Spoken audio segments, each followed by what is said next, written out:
ফজা পাগলা সংসদে হেভি মুক্তিযুদ্ধ দেখছেন তো? যতদিন রয়্যাল বেঙ্গল টাইগার থাকবে মুক্তিযোদ্ধা জিতবে, রাজাকার কোনোদিন এদেশে জয় লাভ করতে পারবে না। বিএনপির অন্যান্য এমপি মন্ত্রীরাও আমি তো এই নিয়ে এপিসোড করেছি। আবার দেখলে জামাতের এমপি শাহজাহান সাহেব কইছে গোলাম আজম নাকি স্বাধীন পূর্ব পাকিস্তানের স্বপ্ন দেখেছেন। এই সংসদ একটা নাট্যশালা হয়ে যাইতেছে। মাঝে মাঝে দেখি এনসিপি মুক্তিযুদ্ধ করে চিক্কর পারে। মুক্তিযুদ্ধের নতুন রূপ তৈরি হয়েছে, মুক্তিযুদ্ধের নবায়ন হয়েছে। আমি এখন কই যাই, সবাই দেখে মুক্তিযোদ্ধা হয়ে গেছে, খালি আমি একাই রাজাকার হয়ে গেলাম। 1971-কে 2024-এর জুলাই বিপ্লবের মুখোমুখি দাঁড় করাইয়া 2024-কে বাতিল করে দেওয়ার শয়তানি অনেক আগে থেকে শুরু হয়েছে। এই শয়তানিটা শুরু করছে বিএনপি, পিছে ছিল ইন্ডিয়া আর আওয়ামী লীগের ন্যারেটিভ পাওয়ার। তাই জুলাইকে একটা দার্শনিক আর ঐতিহাসিক ভিত্তির উপরে দাঁড় করাতে না পারার দায় এখন পুরা জুলাইকে দিতে হইতেছে। মুক্তিযুদ্ধের ধারাবাহিকতায় নাকি জুলাই হয়েছে, এ বয়ান আগে আনে আসিফ নজরুল। আবার নাহিদ সংসদে দাঁড়ায় সে আসিফ নজরুলের কথা ধার করিয়া কইতেছে জুলাইয়ের মধ্য দিয়া মুক্তিযুদ্ধের নবায়ন হয়েছে। জুলাই মুক্তিযুদ্ধেরই ধারাবাহিকতা। শুনেন, জুলাই গণ অভ্যুত্থানের মধ্য দিয়ে মুক্তিযুদ্ধের নতুন রূপ তৈরি হয়েছে, মুক্তিযুদ্ধের নবায়ন হয়েছে। ভাই মুক্তিযুদ্ধের চেতনা কোট আনকোট এইটার বিরুদ্ধেই তো জুলাই হয়েছে। শুনেছেন, একবার আসিফ নজরুলকে দিয়ে আসা ইন্টারিম বানায়া তারপরেও এদের শিক্ষা হয় না। 1971-এর ধারাবাহিকতায় জুলাই আসে নাই। 1971-এর সাথে জুলাইয়ের কোনো সম্পর্কই নাই। সম্পর্ক থাকলে জুলাইকে 71 দিয়ে ব্যাখ্যা করা যেত, সেটা করা যায় না। 1971 ছিল আমাদের ভুল ঠিকানা, 1947-ও ছিল তাই। 2024 আমাদের ডেস্টিনি। 2024 1971-এর পোলা না, 2024 1971-এর বাপের বাপ। সে বাপকে 1971 চিনতে পারে নাই। আমি জানি আমার কথায় মেলা হাউকাউ হবি, কিন্তু যদি বাইসে থাকি এই ন্যারেটিভ প্রতিষ্ঠা করে দিয়ে যাব ইনশাল্লাহ। আসেন আল্লাহর নামে শুরু করি।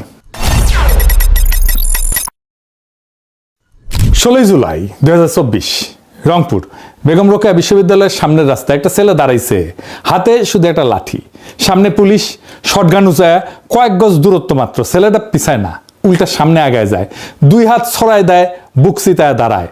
সে যেন বলতেছে গুলি করো, আমি প্রস্তুত।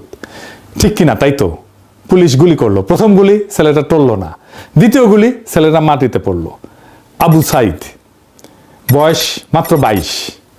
এই এক দৃশ্যের ভেতরে পুরা 2024-এর রহস্য, পুরা না বলা কথা লুকায় আছে।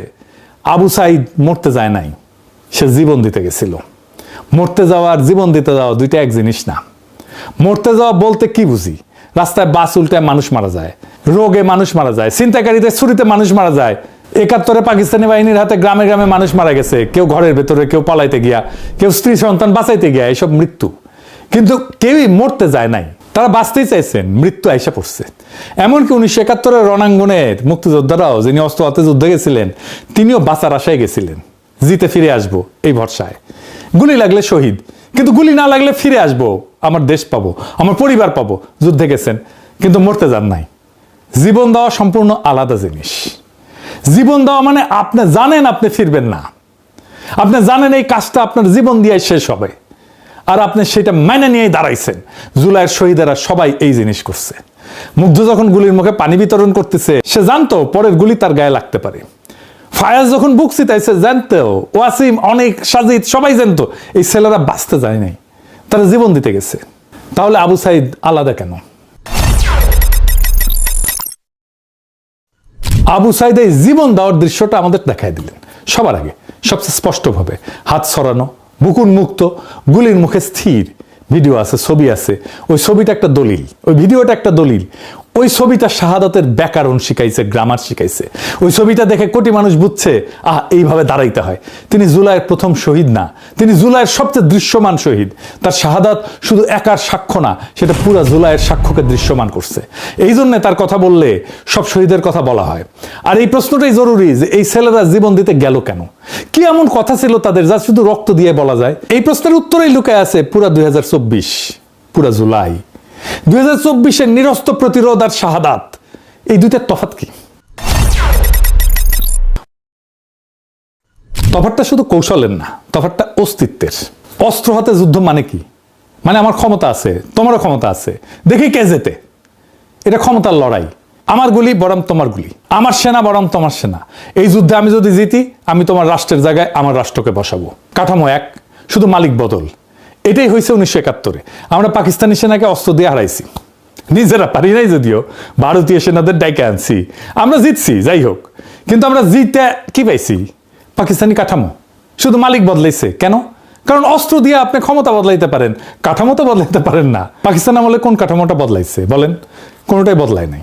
অস্ত্রের যুক্তি একটাই, যার শক্তি বেশি সে যেতে। আপনি যদি অস্ত্র দিয়ে যেতেন, আপনি সেই যুক্তিকেই বৈধতা দিতেছেন, তাহলে আপনার নিজের রাষ্ট্র সেই একই যুক্তিতে চলবে তো। এই জন্য 1971-এর পরে বাকশাল আসছে, স্বৈরশাসন আসছে, আয়না ঘর আসছে, হাসিনা আসছে, কারণ যুক্তি বদলায় নাই, শুধু শক্তিধর বদলাইছে। এইবার দেখেন 2024-এ কি হয়েছে। আবু সাইদের হাতে শটগান ছিল না, কামান ছিল না, বন্দুক ছিল না, ভারতীয় সেনাবাহিনী পাশে ছিল না, তার হাতে ছিল একটা লাঠি আর তার বুক।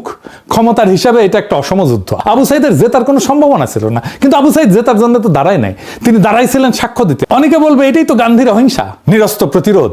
না, এটা গান্ধীর অহিংসা না। কেন আবু সাইদের প্রতিরোধ গান্ধীর অহিংসা না?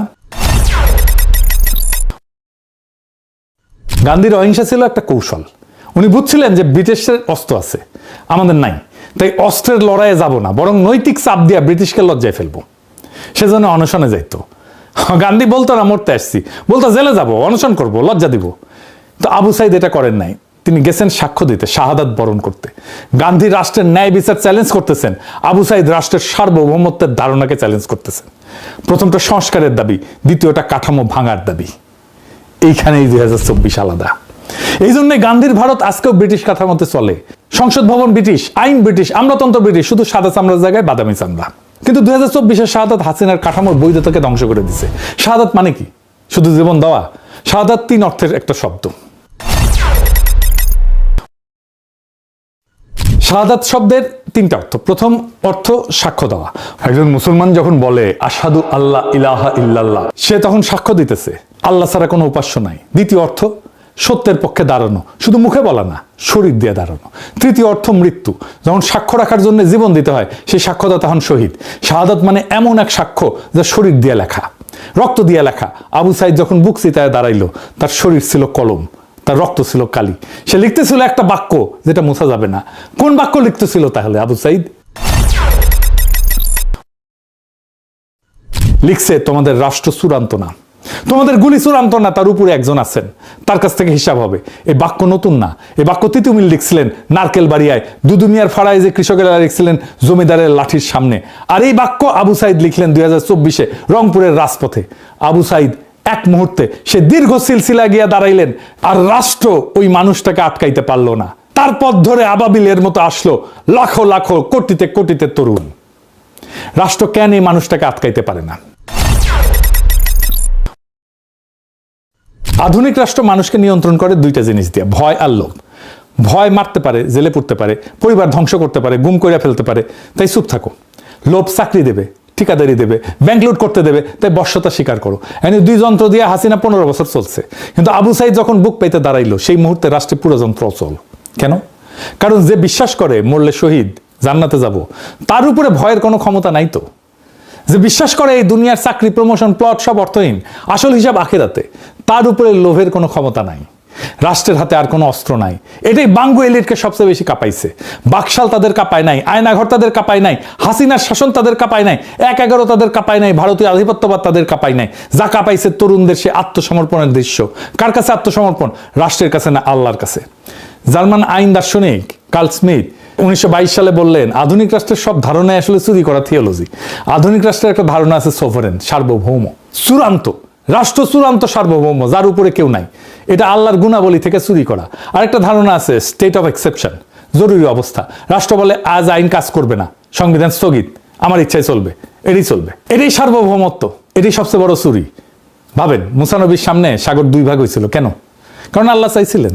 প্রকৃতির নিয়ম সেই মুহূর্তে স্থগিত হয়ে গেছিল। ইব্রাহিম নবীকে আগুনে ফেলা হয়েছিল, আগুন পুড়াইতে পারে নাই, কারণ আল্লাহ চাইছেন, নিয়ম স্থগিত। এক্সেপশন, নিয়মের উপরে দাঁড়ায় নিয়ম স্থগিত করার ক্ষমতা, এটাই সার্বভৌমত্ব। এটা একমাত্র আল্লাহর, কেউ পারে না। এটা আর কেউ পারে না। আধুনিক রাষ্ট্র ওই ক্ষমতাটা চুরি করছে, সে বলে আমি পারি। হাসিনা যখন বলে জরুরি অবস্থা, উনি বলতেছেন সংবিধান কাজ করবে না, যখন বলতেছে আদালত আমার ইচ্ছায় চলবে, নির্বাচন আমার ইচ্ছায় আসবে, কে এমপি হবে আমি ঠিক করব, কে বেঁচে থাকবে, কে মারা যাবে, কে গুম হবে, কাকে গুলি করব, কাকে বাঁচতে দেবো না, কাকে দেশান্তরী করব, এটাই আমি ঠিক করব।